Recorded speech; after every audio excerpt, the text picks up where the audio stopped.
To order. This meeting is the Neighborhood Preservation Committee, a meeting on the UNSAC program from year 2016 to date. We just wanted to do a review and have some discussion. I have with me Councilor Majuk, Councilor Nave, Pro Temp Hogan. Who's this guy? Councilor Monto, myself, Councilor Jones-Rouser, and MBD, Commissioner Collins, and Tanya, Director, okay. Director Eastman. All right, we can get started. Good morning. So Michael Collins, Commissioner for the Department of Neighborhood and Business Development, and Tanya Eastman's the Director of Neighborhood Grants for the department. Thought we'd go over the, UNSAC is the University Neighborhood Area Advisory Committee. Is this one not picking No, up? just want to give her one as well. Ooh, so we don't have to share. Wow. Check you out. Thank you, Councilor.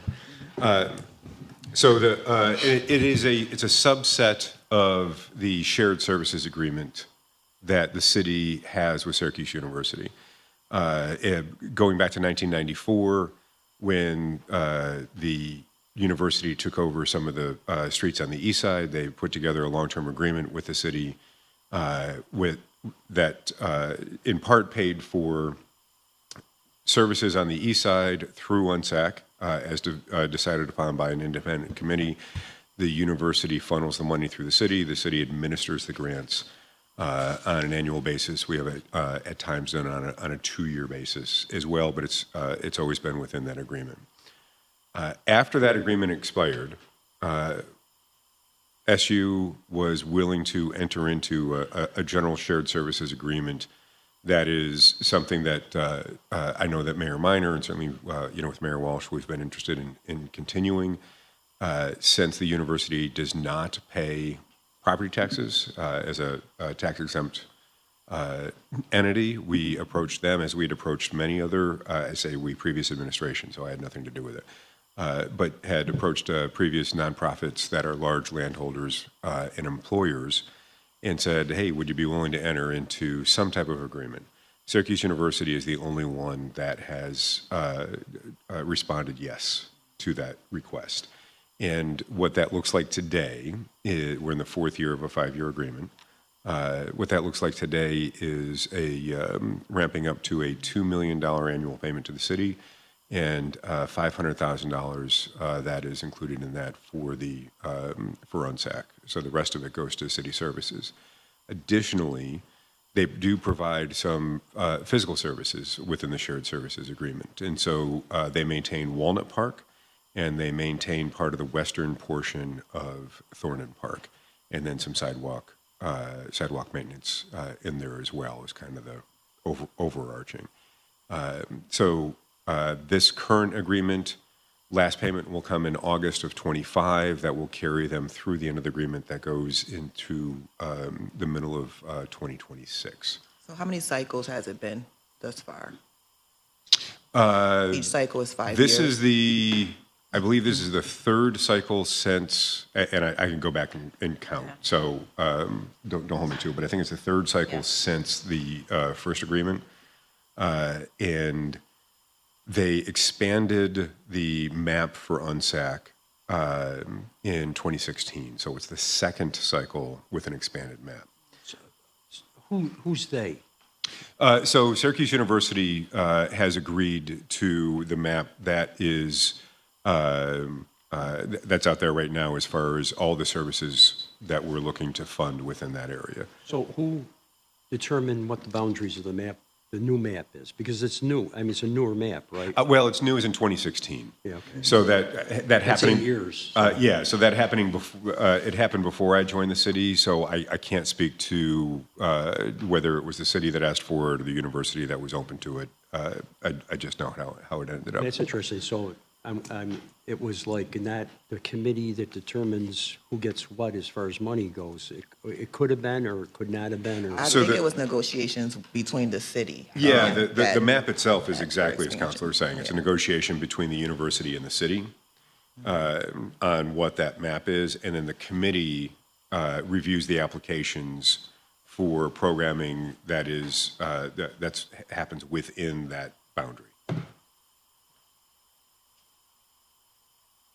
So that's the basic overview. So on an annual basis, we solicit, we being NBD on behalf of the city, we solicit applications for programming that happens within that service area, and review.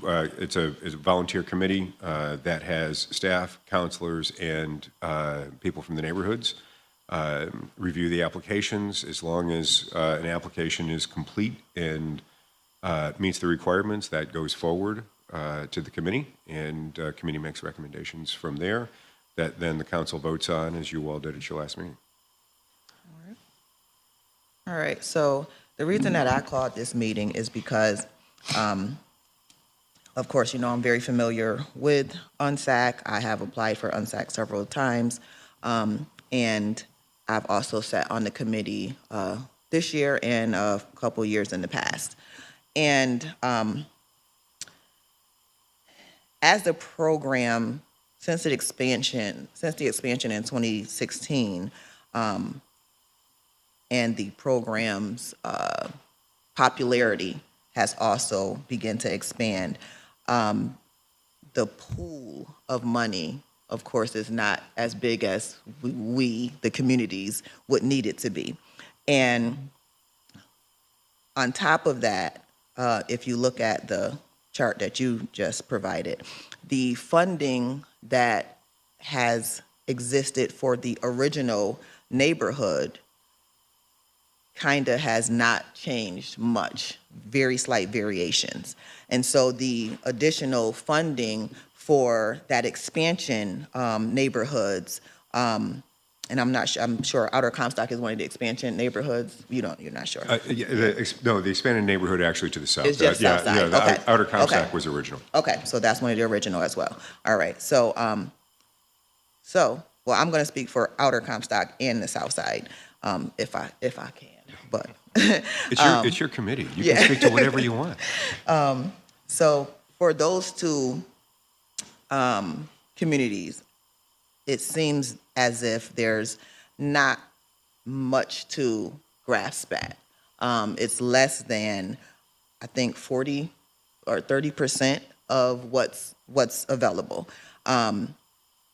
So for me, either knowing that the money that's available is less than $80,000 to $60,000, $60,000 to $80,000 for, I'll just say the Southside and Comstock area, would probably be better to know than to say we have $300,000+ and put in an application for that. So I'm not sure how that changes over time, and really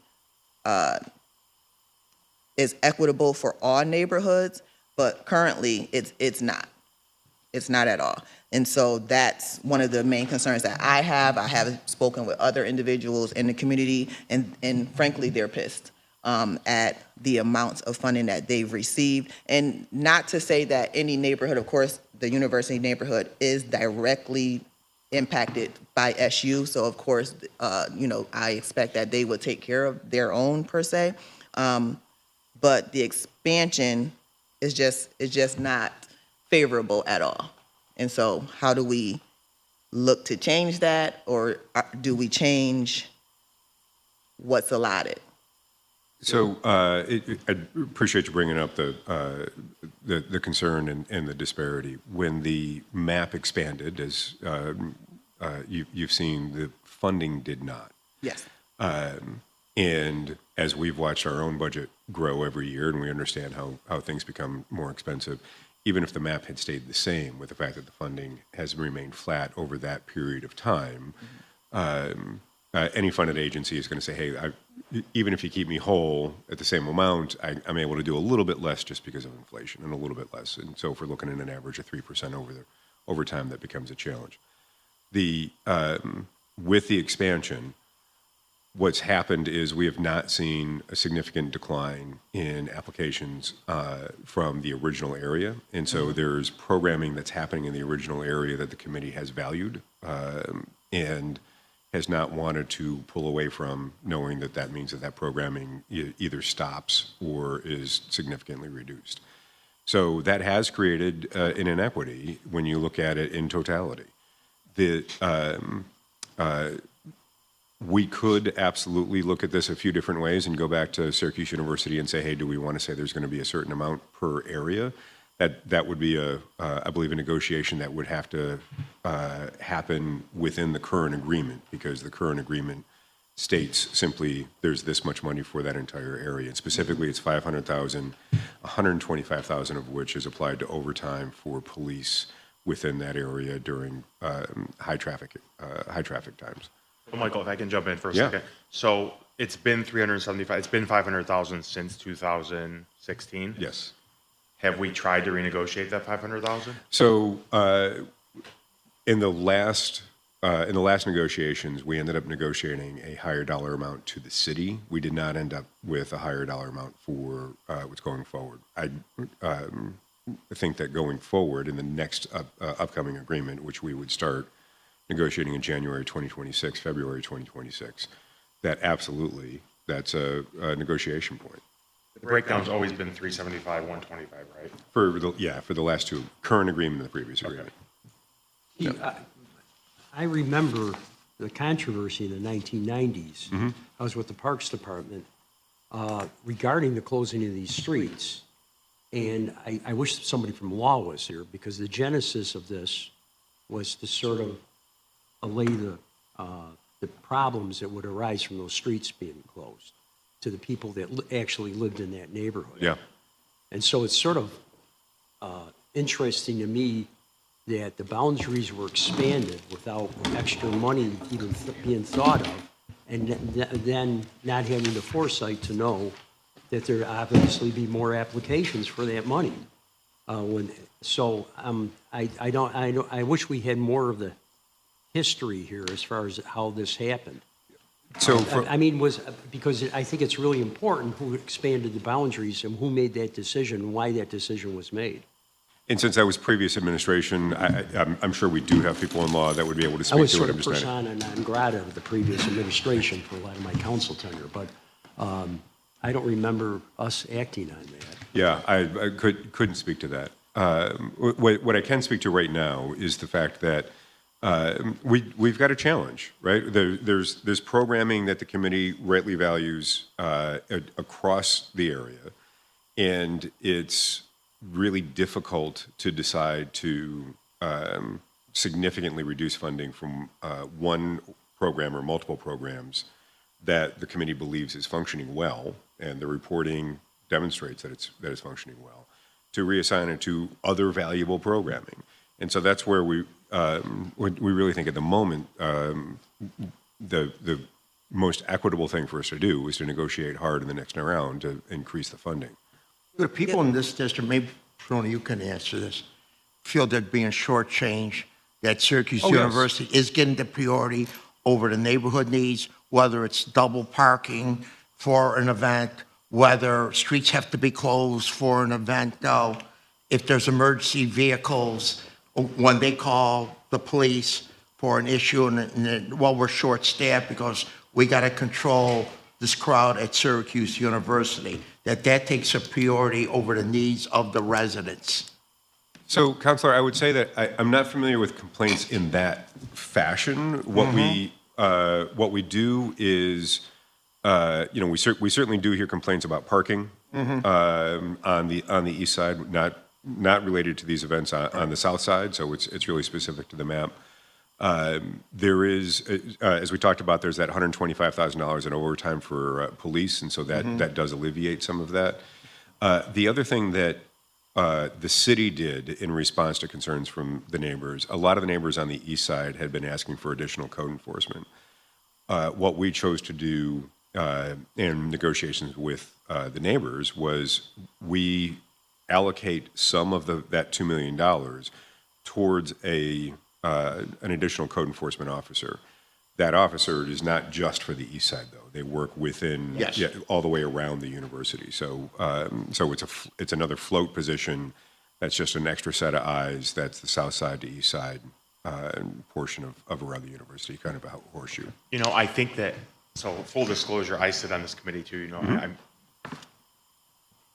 been involved with INSEC for a long time. So I think what we end up doing as that committee is it feels like we're pitting one organization against another organization and saying who is doing a better job of spending the money, who is doing a better job programming. And I think that stinks, right? So the answer to that is we've got to find more money, because I don't want to be sitting at a table, and I think I can speak for Petrona too, and saying like the Westcott Community Center is doing a better job than the Boys and Girls Club, because they're both doing an amazing job. But the inequity of the money that we give between the two of them is apparent when you look at the numbers, you know?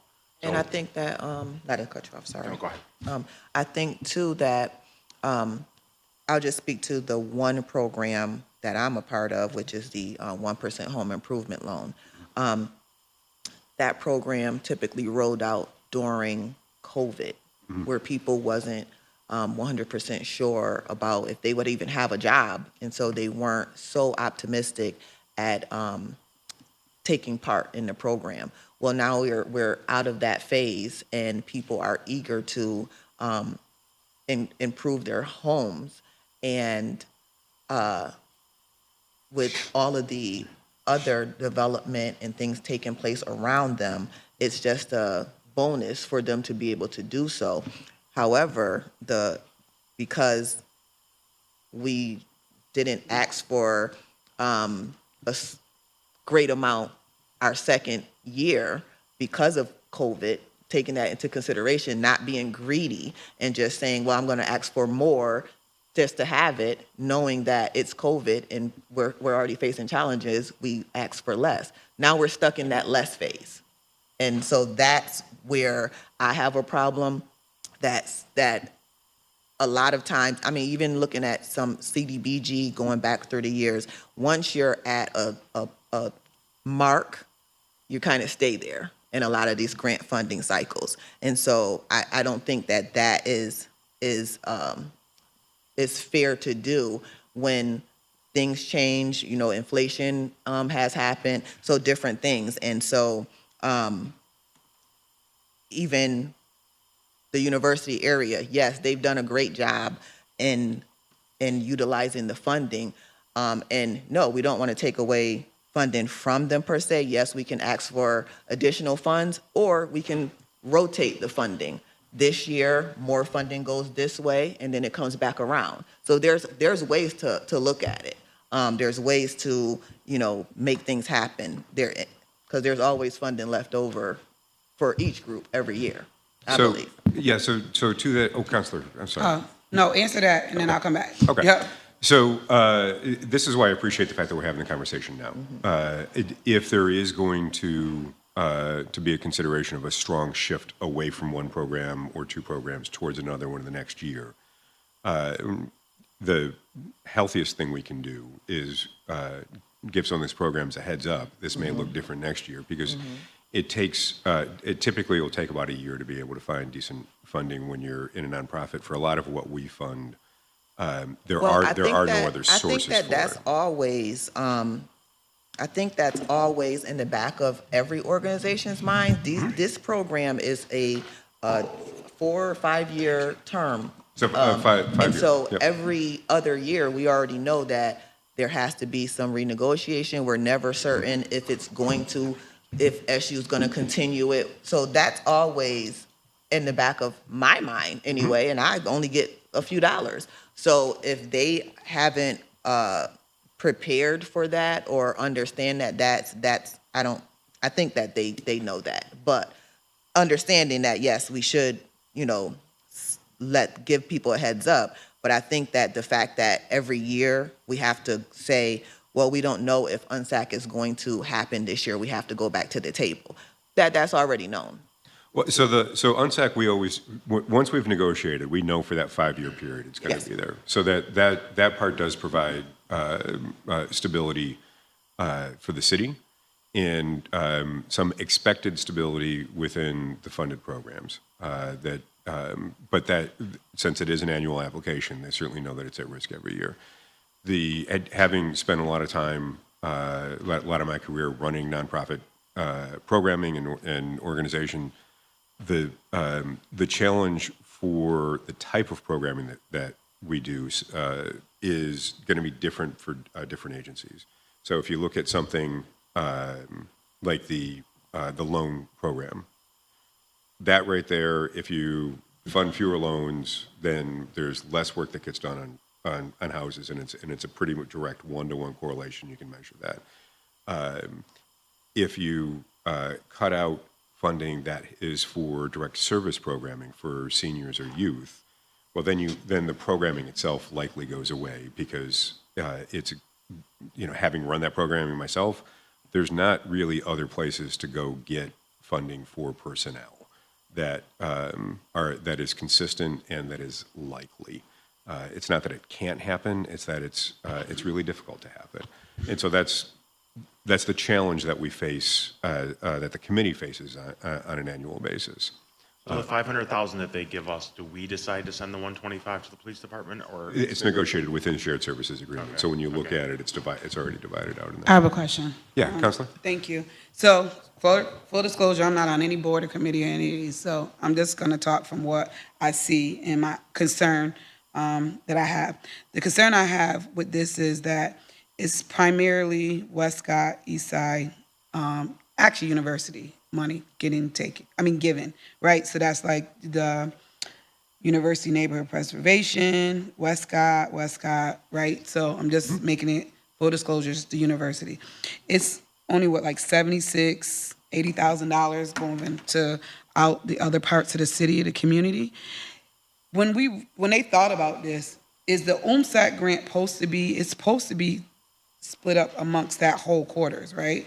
Well, originally, the map was just the east side of the university. So East side? that's what the challenge was, is that it was in response to the closing of the east side streets. And so it was really to have equity with that east side neighborhood. And so that's what the agreement was for. And then it changed. And then the map changed in 2016, and that's when the expansion of the map happened. But as we've been discussing, without the expansion of additional funds. So then the map changed in 2016. The finances changed. Well, so that's the challenge, is the finances didn't change. Yeah, the finances. So that's why we see the Right. conundrum that we have right now. To your point, hey, it's largely funded on the east side. Well, it's largely going, the majority of the money goes to two organizations that the committee has felt continues to deliver what they've wanted. Okay. So the finance has changed, the quarters changed, and negotiation hasn't changed for more money from UMSAC. So that's where the goal is in the upcoming shared services agreement, that's what we increase. Last agreement, we were able to double the payments to the city. So there was a significant benefit to the city in this most recent agreement, going from $1 million a year to $2 million a year. UNSAC was not, that just didn't end up getting included in that expansion, and so that's the next major negotiation. And who when you guys, I understand there's a vote on the committees, who comes and visits these organizations to make sure that this is still going the way they say they're, like who actually does evaluation? So they all report. They all submit written reports in the same way that they do any funded agency with any of our other grants gets, and then the grants team is also able to do site visits. We've just restaffed with that, and so with a new award and new staff, we'll be able to do that in the next several months. So there's no community output with this, so there's nobody besides numbers from the organization. I'm just trying to figure out how is it being looked at as a community, right? Because first of all, nothing against any of these organizations, I love them all, but numbers can be move left and right depending on whatever anybody wants to do, right? But, so there's no, when it comes to these organizations, there's nothing that says we did any community outreach.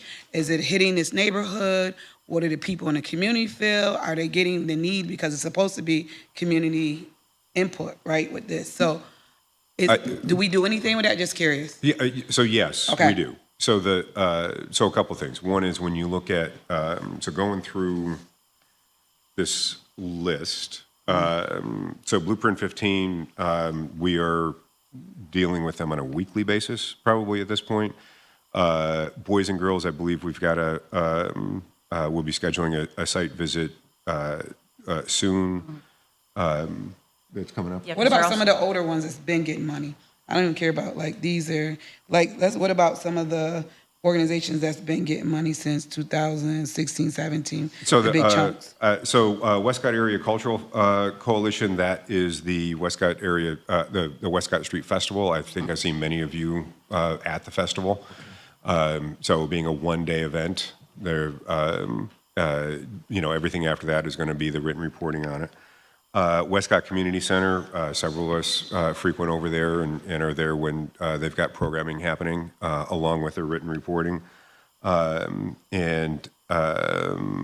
are and then UNPA is the other real big one.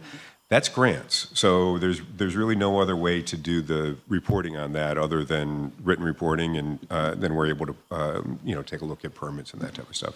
What's the programs that UMPA applies for? I know it's their rehab program. Is it also, they have another housing program like new homeowners? Is that a part of their? Let me look at their current application, or their current 24-25. And I believe there's currently a senior housing rehabilitation program. Yeah, I just so- don't know if all of their stuff is housing. So it looks like it is home buyer grant and 1% home improvement loan program. So that's what we're funding, or UNSAC's funding, and has been funding for the last several years. So the home buyer Yeah.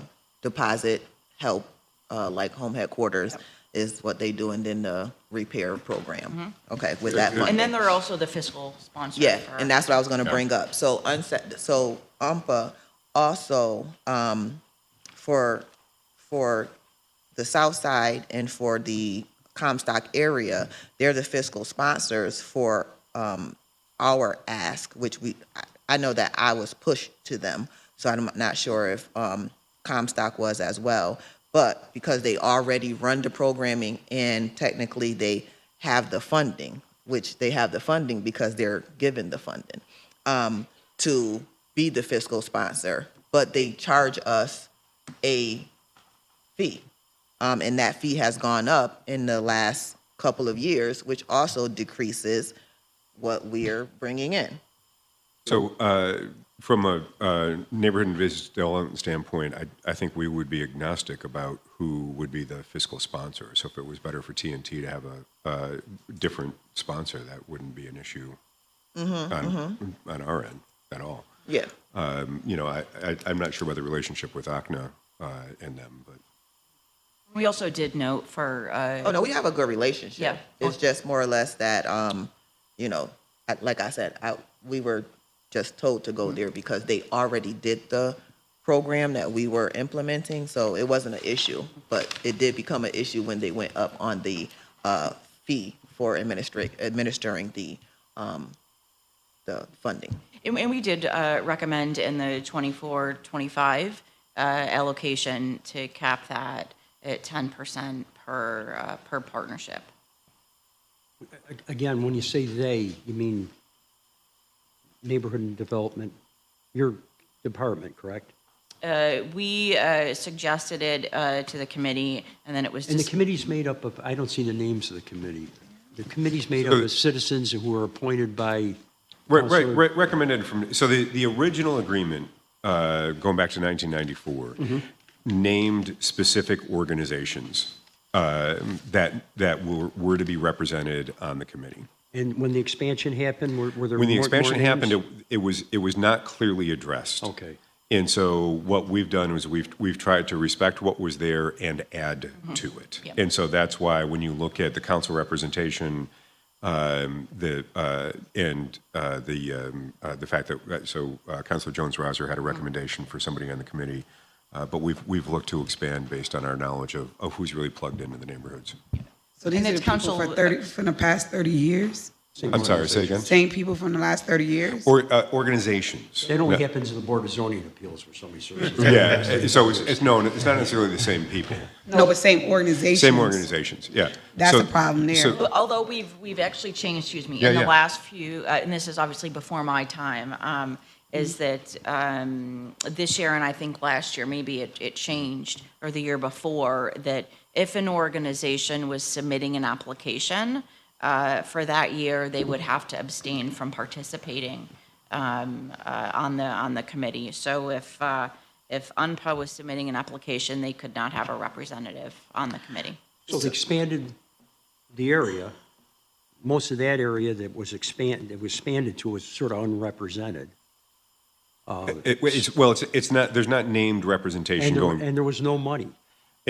So what we've done is we've reached out to other people to make sure that there is representation. And I'm on not committees. criticizing you. I mean, Yeah. there was no, obviously, there was a limit of money. It was an unrepresented area, and then they sort of did this, I imagine for political reasons back then, in order to just say we're representing those folks and we're going to support them, but they're not having any money. It's, Who decided, this 30 years ago, but who decided that organizations should be the one on the committee to make decision about the money of the committees? So, Counselor, today is my 32nd wedding anniversary. I will tell you, 30 years ago, like, this is not what I was paying attention antiquated, to. I'm like, I Well, happy was just anniversary. kind of wide-eyed at my wonderful wife, and that was it. I'm like, this needs to be revamped, first of all. I think that's part of it, because it doesn't give it a whole vision and it becomes sided, right? And I think so much has changed in 30 years, I hope so, in our community. So I think that's part of half of the issue I that you had guys have. hair. I didn't have a beard. It was a glorious time. So I've been on the council a long time, and it's quite a You was hassle. here 30 years ago? Yeah, I was. Oh, my goodness. Not here, I was over Parks, but. So, Counselor, you've probably had hair 30 years Yeah. ago, right? I think all of us bald guys here had options then. Well, we had hair. Yeah. I've known you long enough. He had a ducktail. At North High School. No.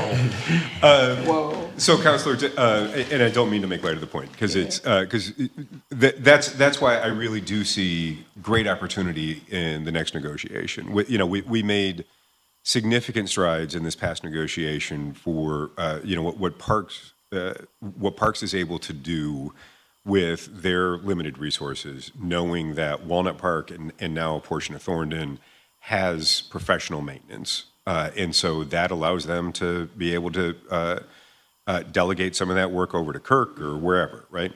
The additional money and what we've been able to do with having an additional code inspector that's servicing that entire area, I think has been absolutely fantastic. It's really meant a lot around our ability to stay on top of things. And so you actually, when you're walking through those areas, you do see that we've been able to tighten things up, especially in September, when you've got a whole bunch of new students and all of a sudden they've all been cited for for not using trash receptacles the right way. I think, Commissioner, we all realize that there's a partnership with SU, Syracuse University, over the years. In my opinion, it's been somewhat of an unequal partnership. When you're talking about somebody has $1 billion of assessed value, and we don't get a nickel out of it as far as taxes go. They have 133. They had a profit of $133 million last year. Syracuse University did. They got $1 billion endowment. I drive up East Genesee Street and I see the spread of new buildings up there that all are student housing and things like that are not controlled by SU, but certainly benefited by Syracuse University up there. So I hope those negotiations, we are very aggressive When, we got, what's it, 2 more years? So we should start negotiations again in a year and a half. Yeah, Because there's 2 years left on the agreement, so I mean, ideally in 18 months we You know, start I mean, again. certainly they do say yes, they're a partner, but, you know, I think the city has a way of maybe negotiating. There's certain things that the city could explore that would certainly affect their operations up there. Yeah, I agree. I think that we really do, we've got an ability specific to UNSAC to build on the solid growth that we did with the overall agreement last time. It's not as if this doesn't aid the university either. You know, Oh, yeah. obviously, those neighborhoods around the university and the south side neighborhoods benefit. I mean, the university benefits from those neighborhoods being Absolutely. stable and revitalized and all that. So just like Councilor Jones-Rouser mentioned. Yeah, about because the I think 1% that we loan. also need to take into consideration the new R&I infrastructure, you know, all the development that's happened over there. And basically, you know, these residents, homeowners, and landlords also want to be able to keep their properties up and maintained as well. So again, just trying to figure out how does that happen. It certainly would be nice if on the negotiating team, there would be a couple city councilors to negotiate with the university along with, you know, whatever administration. Sure. I just think this is another item that goes into the pot of, you know, if we're going to truly put our money where our mouths are and make the 15th ward actually restore it to what it should be. This is another example of, we don't want the south side shortchanged because arguably it's been getting shortchanged for the last 100 years, right? So maybe not 100, but close enough. First red right? line map was 1919. Okay, you're so right. 100 years. Hogan was on the council then. I was living on the south side. But, you know, I just think that that committee for sure, I think, and Counselor Rouser and I, as you sit there and you kind of hear people talking about organizations that they may not know anything about, right? If nobody knows that the Dunbar Association is an anchor for that neighborhood, they haven't been paying attention, right? So I want them to get more money than what they got, and we have to figure out some sort of equity here. And Yeah, and that everyone means knows more money. Everyone knows my argument that, especially with, and not to take away, but the Westcott Community Center also receives CDBG funding, and I'm not sure if they were still in that $500,000 range this past year, or is it three? Three? No, It's been decreased? they've never, I don't know that they've gotten much over 100,000. Say again? Yeah, so 100,000? 100,000. Oh, okay, what was it, 500,000 between the three centers? Probably. Michelle Spansky, Deputy Commissioner of Neighborhood Development. Across in the CDBG budget, I think it's closer to 800,000 combined across the three. Typically, the last several years, both Southwest Community Center and Syracuse Northeast Community Center have gotten the larger shares of funding. In this most recent cycle, they were both upwards on the high end of 300,000, close to 300, 400,000 each. Westcott Community Center is the composition of their board is such that they do not meet the designation of a CBDO, which allows us a little bit more flexibility in terms of kind of public services. Northeast Community Center and Southwest Community Center do meet that definition, and so that also has kind of enabled us a little bit more flexibility with them. Okay. In terms of programming strength, we would love to be able to kind of keep them at equal levels, and we've spoken with Westcott about trying to make some of those adjustments, so. So Okay, one of my that suggestions. eases my concerns a little bit. One of my suggestions is, if I say that, I think, one is we gotta switch up with these committees, right? That's like something that has to be done ASAP. Far as everyone that's been on there for 30 years, somebody representation, there's been so many new organizations and so many new people, and things have changed from 30 years ago from now. So that's one of my major, I would say, right? The second is finding some kind of measurement that's more than just somebody putting in the numbers and somebody going to visit, having community involved in what's really going on, because what people think really goes on sometimes is not it, and it won't allow other organizations to be able to move forward and be a part of it if we always say, well, they've always gotten, they're doing it, I've been. What is the community saying, right? How is it representing them and who is it representing? That's huge to me. So those are two major concerns with that. And my last question would be this one. Out of these organizations, I see the numbers, but did any of these ones that didn't get money apply this year? Or, because I know they, No, Counselor, all of agencies that applied this year did receive funding. so everybody that applied got money? Yes. Oh, okay, great. That's So if like Brady Center didn't apply, but we're still on the list? If you take a look at the list, it's a historical list, and so we wanted to be able to show what. Do these associations work within each other? Do they meet with each other? So some of them do. To Councilor Jones-Rouser's point, it's, so the Outer Comstock Neighborhood Association and TNT have their funding go through University Neighborhood Preservation I would think the Association. Westcott Preservation Committee, Westcott Community Center, if you go all the way down by Berry Park, and now you're going to Outer Comstock, I would think that a lot of these organizations would have group meetings to communicate with each other, because sometimes these organizations actually do the opposite. They fight amongst each other, and they battle against each other. Well, So those might meet, but they You know. meet with the other ones. Yeah, so the east, some of the east side ones Yeah. do work very intentionally with each other. We haven't seen that on the south side yet, but to be fair to some of those south side organizations, Dunbar's got a new executive director within the last year.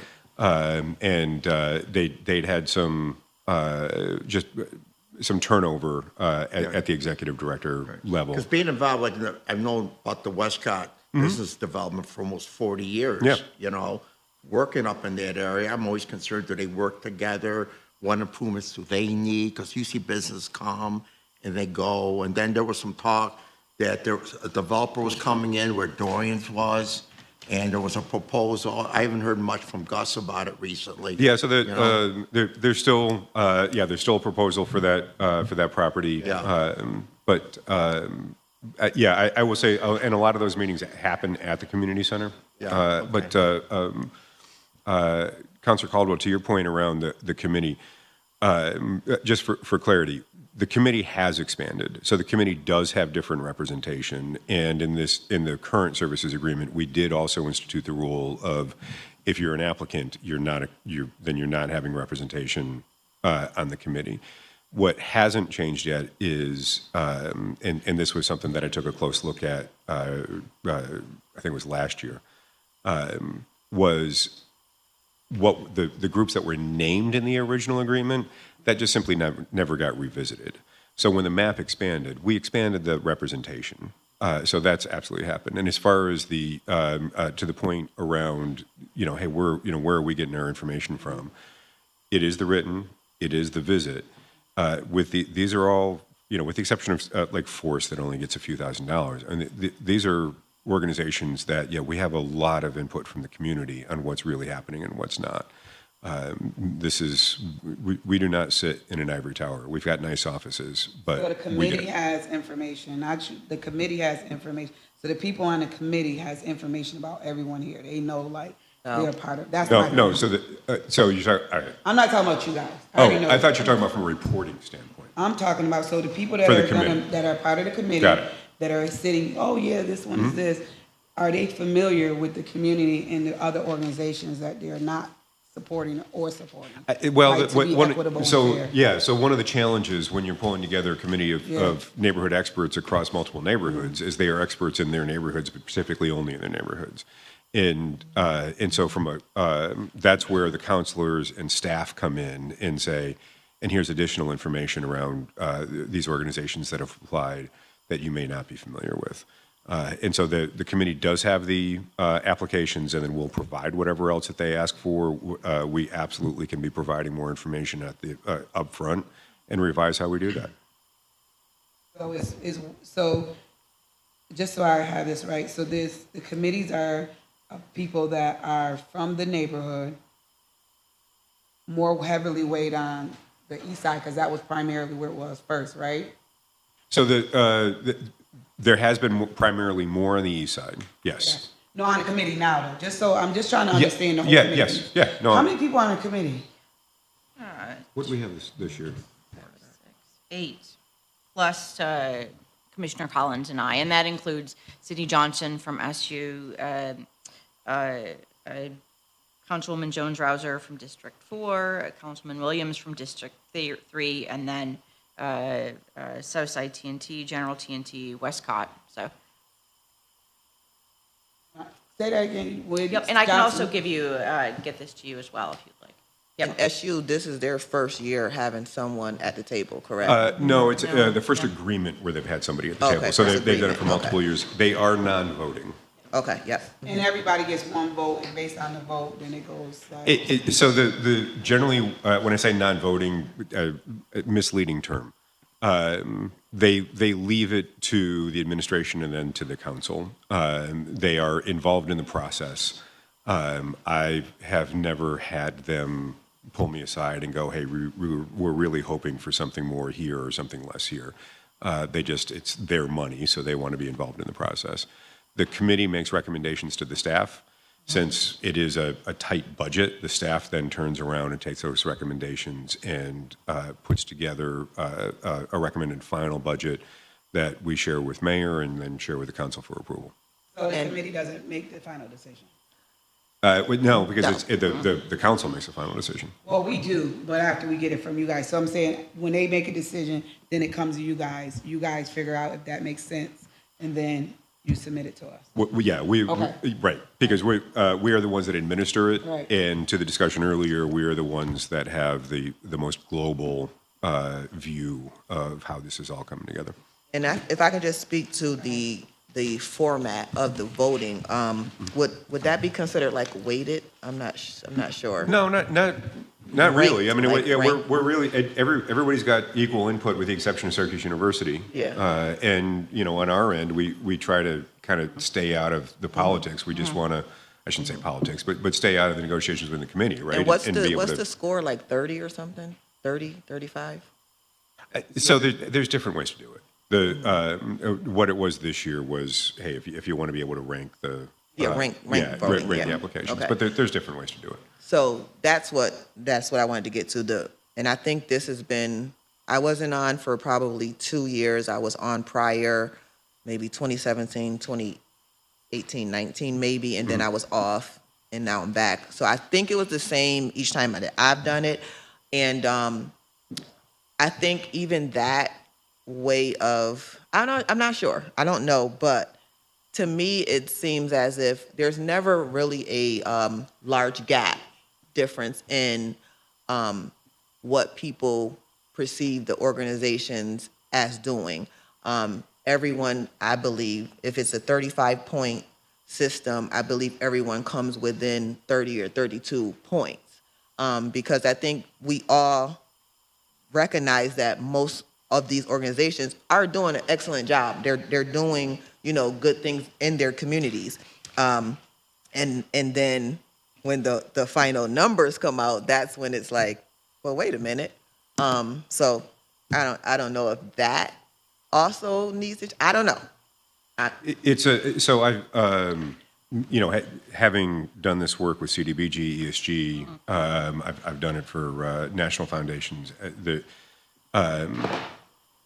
recommendations of funding is an inherently really difficult thing to do, because if you distributed the opportunity correctly, you got asks for really valuable programming that far exceeds the amount of money that you have to distribute. Yeah. And so it really is a difficult situation. And then it comes to you, and you all get lobbied as well from deserving organizations that are going, how come I didn't get what I think is my fair share?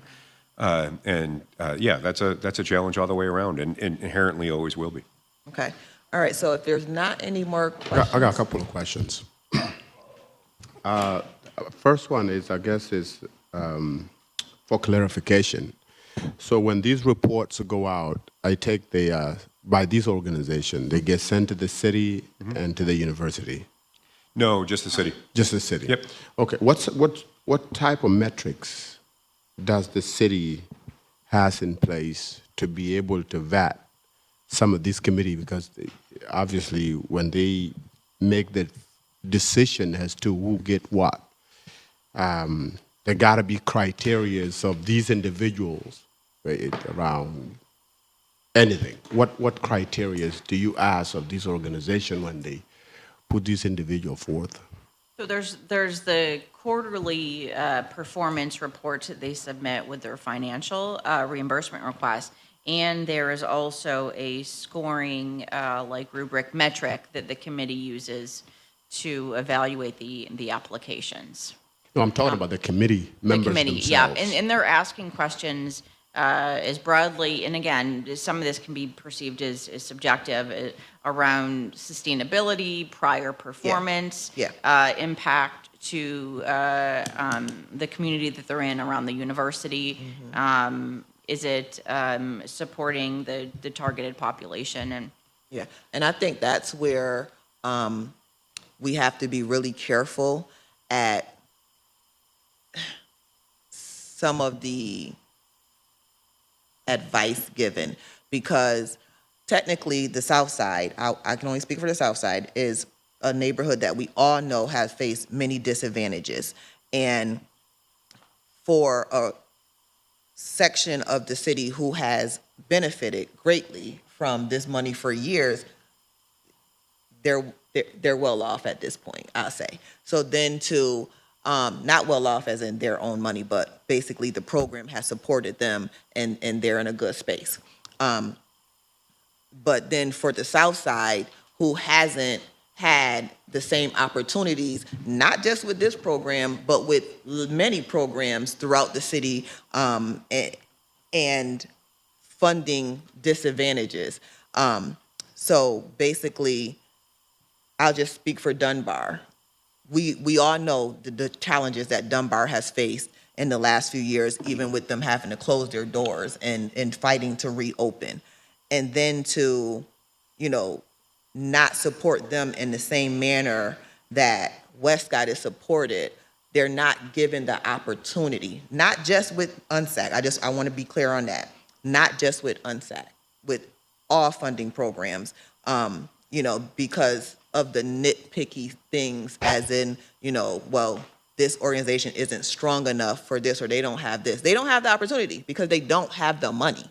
So if we're not supporting them, we need to just say, you're going to close your doors in 2 or 3 years. And I'll speak to SMNC housing entity when they were cut from CDBG some years back, and as we see today, they're going to be non-existent in a couple of years. So if Chol is put forth by, assume, Dunbar to be a representative and be a committee member, what criteria must Chol meet to be on that committee? So a couple of things. First, to your previous question, I want to make sure that I understand the question and the fact that the committee is pulled together on an annual basis to make recommendations for the funding. When it comes to the reporting and tracking, they're not tasked with that. That's an administrative process, and so that's why it comes to the department. When it comes to, for a question you're asking right now, Dunbar is a great example because we've tried to work really closely with Andre Harper, the new CEO, executive director, to make sure that he's really positioned well for asks from the city, for asks elsewhere. He's new to Syracuse area, and so we've been trying to make connections for him for exactly reasons that Councilor Jones-Rosser is pointing out. If they were to make an application, they could not have representation on the committee. We're really looking to avoid those conflicts of interest. If they do not have an application in, we absolutely would want representation from them, from their board, or from leadership at the organization, program director on up to executive director, because they know the neighborhood. So that's really the way that we look at it: is who's able to speak for what's truly happening within the neighborhoods. So, and the question I'm trying to drive to, Commissioner, is the structural question. Mm-hmm. Because when you think of funding a location and equity, who sits on the table matters, yep. Right? And that selection of who sits on the table, there has to be some entity that inform how that is selected. So is that the neighborhood, these individual on this table selected based on where they live, or on their knowledge, or is it a race? What are some of those criteria? Because I think before we even talk about money, we have to look at who's sitting on the table, Yeah. right, So- and how that per individual is brought to the table. That's what I'm trying to get at. Sure, and so that's why we have council representation on the committee. That's key to us, and then representation from the different neighborhoods themselves. And so what we're always looking for is people that are plugged in, that are very active in their community, to be representation. And so when you look at the who's on the committee, that's what you'll see. And then my other question is, what role does a capacity play in how these funds are allocated? Because when you think of, for example, I see Westcott here and Dunbar, for example, and the funding here is like different, Yeah. right? So what role does a capacity play? And then the deliverable, the requested deliverable, what role in? Because I think, we can, when we look at it here, you could say, "Ooh, there's a lot of lack of equity around here." But when you look at the capacity and the proposed deliverables, that could speak to that. And I'm just wondering, is that part of the decision making? Yeah, I appreciate the question. It can be part of the decision making. The reality is, everybody that applied here, we believe, has capacity to operate with more funding than there was to allocate to them. So we look at, they get a contract based on their application that lays out the scope of services and what are they going to provide. The challenge with any new organization that's applying, and Dunbar was new again this year, they've been in before, they weren't last year, is you're really looking at, are we reallocating money from organizations that did not apply last year, or are we slashing funding to organizations that have also applied? And what we did was we did cuts to organizations that had previously been funded, and also we had some funding from groups that had not applied previously. So the only ones that came out at the same rate that they did last year were, I believe it was Force and the Westcott Festival. Yep. Because they have such small requests that it wasn't going to make much of a difference to give them a cut. And those ones make tremendous sense because something like those, they have a little tiny pot of money. They only want a little tiny grant. But the other ones, like Dunbar is a great example. We get caught in this dangerous cycle where we say, increase your capacity and we'll give you more money next year. But, you need more money to increase your capacity. Yeah, right. So we just get caught in this loop that we got to break that, or they don't ever increase their capacity. And the other side of that is if you then slash an organization, you now slash their capacity, Right. and so it makes it Same difficult. thing. Right. So that's why, to me, the answer is go get more money. Get more money. Okay, and- we do have to wrap up. I just have one question, and if it's not something that what happened in 2021, 2022? So the negotiation with SU went beyond the end of the previous shared services agreement. And so by the time it fully was in contract, we were well into that program year already. And so what you saw was a combination of the two. And so that's why you'll see, put my glasses on, make sure I have it right. Yeah, so the 2021, 2022, you'll see is less than 375, the 22, 23 more. Those got rolled together though, so combined, those are for 750, and it was because we did them together. COVID? Well, it was partially COVID, and it was also that it was a late funding round because the contract just happened late. And so, yeah, with everything that you see in 21, 22, that's who applied. We really just didn't have many applications, COVID, late funding, and all that. And I want to make this point. I was just looking at this that you pass out, and I appreciate this because it's when you look at the allocation, when you look at Dunbar, for example, I keep coming back to Dunbar and Westcott because they're both community centers. When you look at the Dunbar, the narrative, of course, when you look at Dunbar, it's a summer enrichment program augment, right? $17,000, 600. When you look at, I'm just talking about this year, that is. And then when you look at Westcott Community Center, programming, operational support, when you just visually, you could see that Westcott is much more larger, right, than Dunbar has, which is just for the summer.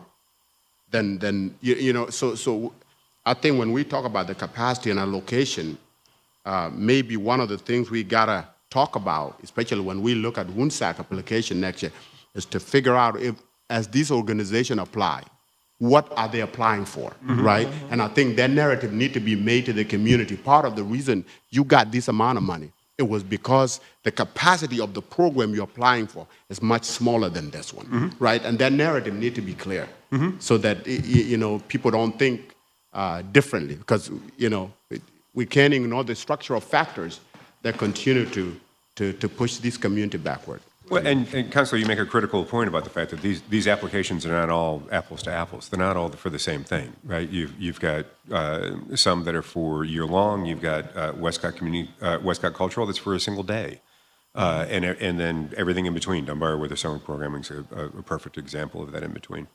Yeah, they are not apples to apples applications. You know, you can see in here the years that Dunbar has been funded and the years that they haven't, and the years that they haven't have been the years that they have not applied. Those have typically been the years that they've been in transition with their executive director, right? And that's, so, you know, we as a administration have always looked for, as they bring somebody new in, how do we help stand that person up and give them as strong a foundation as possible? And the money is the most critical way to be able to do that. But it's also, you know, the connections and how do you make sure that that person is set up in the community well. So sometimes it's between the haves and have-nots. Well, when we expand the map but don't expand the money, we end up in that situation, Councilor. Yeah. Yeah. Okay. We do have to close this meeting out. I do appreciate everyone's questions and the information provided. Am looking forward to more conversation on this, especially Absolutely. when it's time for the renegotiation of contract. Maybe some of us might be at the table for that possibly. We'll have one more round of UNSAC funding, and then it'll be time for negotiation. Yeah, okay. All right. So again, thank you, MBD staff, Commissioner and Director. And we're going to adjourn this meeting. Thank you. Motion.